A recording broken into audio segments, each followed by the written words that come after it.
இன்று காலை புதிதாக ஒரு குற்றச்சாட்டு எழுந்திருக்கிறது. எஸ்ஐடி அலுவலகத்தில் ஆவணங்கள் எரிப்பு. பார்த்தீர்களா? பார்த்து என்னப்பா எரிச்சிருப்பாங்களா ஆதாரத்தெல்லாம்? தெரியல, ஏதோ வாக்கி டாக்கி மாதிரி ஏதோ மிஷின் மாதிரி இருக்கு, அதை எரிச்சதா சொல்றாங்க. ஆமா, அப்புறம் ஏதோ பழைய ஆவணங்கள் ஆபீஸை காலி பண்ண போறாங்க போல, அதனால எரிச்சிருப்பாங்க போல சார் பழைய ஆவணங்கள்லாம். சரி, எஸ்ஐடி ஃபார்ம் பண்ணி எத்தனை, ஒரு 30 வருஷம் இருக்குமா? இவங்க சொல்றத பார்த்தா 50 வருஷம் இருக்கும் போல சார். அவ்வளோ ஆவணங்கள் ரெடி பண்ணி வச்சிருக்காங்க போல. இல்லைப்பா, அதான் சொல்லு, எத்தனை வருஷம் இருக்கும்? 25 வருஷம் இருக்குமா எஸ்ஐடி ஃபார்ம் பண்ணி?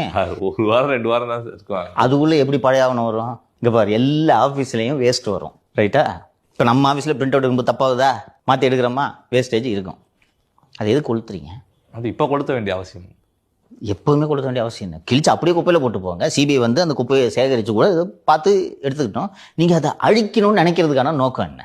நான் உள்ளபடியே இந்த 10 நாள் விசாரணையில் முக்கியமான ஆதாரங்கள் கிடைத்து அதை அழிக்க வேண்டும் என்பதற்காக கொளுத்தினார்கள் என்று நான் நம்பவில்லை. இன்னைக்கு இந்த உலகத்தின் ஒட்டுமொத்த கண்களும் உங்கள் மீது இருக்கின்றன என்பது உங்களுக்கு தெரியும். இன்று காலை டெல்லியிலிருந்து சிபிஐ அதிகாரி, குஜராத் காடரை சேர்ந்த ஐபிஎஸ் அதிகாரி திரு பிரவீன்குமார் அவர்களும், கூடுதல் எஸ்பி முகேஷ்குமார் அவர்களும், சென்னையை சேர்ந்த ஒரு சிபிஐ சேர்ந்த ஒரு டிஎஸ்பியும் மொழி தெரிய வேண்டும் என்பதற்காக அவர்கள் இன்று காலை கரூர் வந்து விட்டார்கள். இன்று அதிகாலையிலே வந்து விட்டார்கள். அவர்கள் வருகிறார்கள் என்று தெரியுமே. இன்னைக்கு ஏன்பா கொளுத்துறீங்க? வாசலில் தான் கேமரா போட்டு உட்காந்துருக்காங்களே, கொளுத்தலாமா? இதுவும் ஒரு இம்பாக்ட் ஆகும்ல சார் மக்கள் மத்தியில். இதை எந்த லெவலுக்கு போயிட்டாங்க பாருங்க நம்மளுக்கு மீடியா. அங்கே அந்த கொளுத்திய இடத்தில் ஒரு பென் டிரைவ் கிடைத்தது.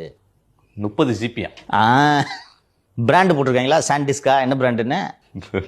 ஸோ இப்போ நான் நம்பல அதை. சரியா, முக்கியமான ஆதாரங்கள் அப்படிலாம் நீ வந்து ஒரு கமிஷன் ஆஃப் என்கொயரி இதில் ஸ்பெஷல் இன்வெஸ்டிகேஷன் டீமில் அப்படிலாம் பண்ண முடியாது.